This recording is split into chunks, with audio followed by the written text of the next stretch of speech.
ST ड्रायव्हरचा किरकोळ वादातून केलेल्या जबर मारहाणीत झाला मृत्यू. शेवगाव तालुक्यातल्या वरखेड सांगवी इथं एसटी ड्रायव्हर भुजंगराव मडके आणि महेश दत्तात्रय तेलोरे यांच्यात झालेल्या किरकोळ वादातून भुजंगराव मडके यांना जबर मारहाण झाल्यानं एसटी ड्रायव्हर भुजंगराव मडके यांचा उपचारादरम्यान अखेर मृत्यू झालाय. याबाबत सविस्तर वृत्त असं. 28 डिसेंबर 2024 रोजी दुपारी 2:30 वाजण्याच्या सुमाराला वरखेड सांगवी इथं झालेल्या किरकोळ वादातून महेश दत्तात्रय तेलोरे यांनी मयत शामराव मडके यांना फोन करून एका ठिकाणी बोलवून घेतलं.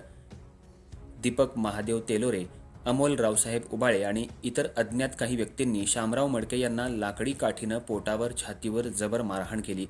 यात गंभीर जखमी झालेले शामराव मडके यांना 29 डिसेंबर 2024 रोजी लोकमान्य हॉस्पिटल शेवगाव इथं औषधोपचारासाठी दाखल केलं.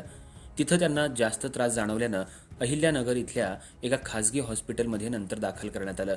परंतु तिथंही त्यांना त्रास कमी न झाल्यानं त्यांच्या नातेवाईकांनी साई एशियन हॉस्पिटल अहिल्यानगर इथं त्यांना हलवलं. पोटामध्ये गंभीर इजा झाल्यानं तिथं ते मयत झाले. याबाबतचा गुन्हा शेवगाव पोलीस स्टेशनमध्ये मयताच्या पत्नीनं महेश दत्तात्रय तेलोरे, दीपक महादेव तेलोरे, अमोल रावसाहेब उबाळे राहणार वरखेड सांगवी तालुका शेवगाव यांच्या विरोधात फिर्याद दिली आहे.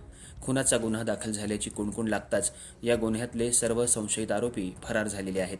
संशयित सर्व आरोपींचा शेवगाव पोलीस स्थानकाचे पोलीस निरीक्षक समाधान नागरे यांच्या मार्गदर्शनाखाली विविध पथकं तयार करून कसून शोध घेतला जातोय. अर्थराज्य न्यूज मराठीसाठी जिल्हा प्रतिनिधी ज्येष्ठ पत्रकार अविनाश देशमुख, शेवगाव.